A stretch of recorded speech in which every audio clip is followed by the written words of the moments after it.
Tonight, a controversial Florida Republican running to replace Republican Governor Ron DeSantis is making headlines, denouncing aid to Israel, supporting a moratorium on immigration, and now proposing a 50% sin tax for Florida content creators on OnlyFans, a subscription-based site known for its explicit content. Donnie O'Sullivan is out front. OnlyFans has made some women millionaires. I have just hit 100 million. $100 million.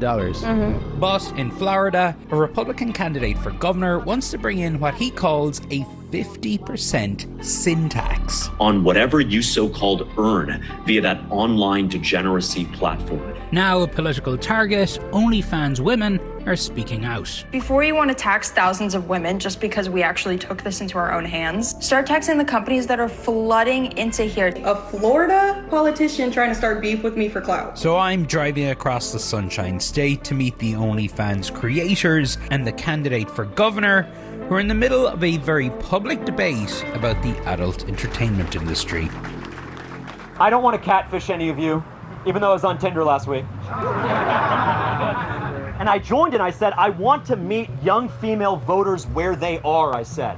James Fishback wants to be the next governor of Florida. He's running in the Republican primary against Trump-endorsed and heavy favorite Congressman Byron Donalds. Do you think for the voters of Florida that OnlyFans is really a major issue? We don't want our women in Florida to feel as if the only way they can make a living is by selling nude images or videos on the internet to complete strangers. And the men who spend their money, their time, their resources, I'm not letting them off the hook either. I think they are just as complicit by handing over money to see these nude images. My view is really simple. If OnlyFans did not exist in Florida, we would be better off for it. I will not tolerate cultural filth and moral degeneracy in my state. OnlyFans is an online subscription platform for creators, but it's especially popular for women who make pornographic content like Anya Lacey. You guys are going to get a kick out of this one. Make America great again. Anya is 20 years old and calls herself a red-blooded conservative. How quickly did your OnlyFans grow? Oh, it was pretty big. Even that first day, I made more money than I thought I would. When did you first hear about James Fishback? And how about his sin tax? I think it's grandstanding. I think it's a publicity thing, which has worked. You guys are here. This state is covered in strip clubs. It's silly to say oh, we're gonna have morals now. A lot of your volunteers here are young men especially. What is it about you that has drawn interest from them? I'm speaking the truth. Singular, not plural. Masculinity is not toxic. There's nothing toxic about hanging out with your guy friends, nothing toxic about watching football. What's toxic is telling young men that they are responsible for the sins and the ills of society. Fishback has also gained support from influencers in the online manosphere like Sneeko and Nick Fuentes, figures known for anti-Semitism and misogyny. One of the world's most famous OnlyFans creators also lives in Florida. You're gonna stay a Florida girl. We'll see if James Fishback becomes governor.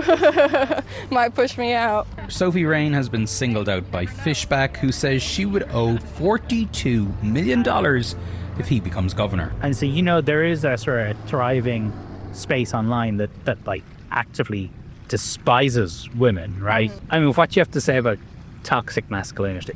It's sad. That word just sends chills down my spine, if I'm being honest. I think it's the same kind of about weaponized incompetence. You know what I mean?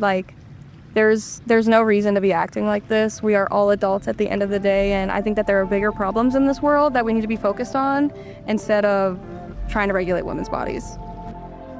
OnlyFans, it's freedom of speech though, right? If you want to go on there and you want to express yourself in this way or make money this way. This is not an argument about the First Amendment or free speech. This is an argument about what kind of society we want to live in. Sophie Rain could be doing so much more. Actually, both Anya and Sophie say the platform has done a lot for them. It's helped make their lives better. It just has created so many opportunities for me, and I'm so thankful to even be here. It helped me build a business. Tony, this is all fascinating. You also, though, as part of your reporting, spoke to young men I know who do support Fishback. Okay, so what did they tell you? Yeah, Aaron, look, I mean, what Fishback is doing very effectively is tapping into this online space, manosphere, whatever you want to call it, but basically where young men are online. And look, he talks a lot about the economy, he talks a lot about affordability issues, and they're the issues we heard people talking about. But more broadly, and how he's getting attention, how he is communicating this, is through issues like this so-called OnlyFans sin tax. And from sort of following this space quite closely, that's something that we've heard, this idea, this fascination with OnlyFans girls and sort of coming after them has been something we've seen developing in this space from Tucker Carlson to others in the last couple of months. Also, finally, I should mention that he is very critical of Israel, and again, that is something that we're seeing with younger people, especially under 30 in the online space, that is resonating with them as well. Yeah, I'm seeing that in some of the polling. All right, thank you very much, Donny.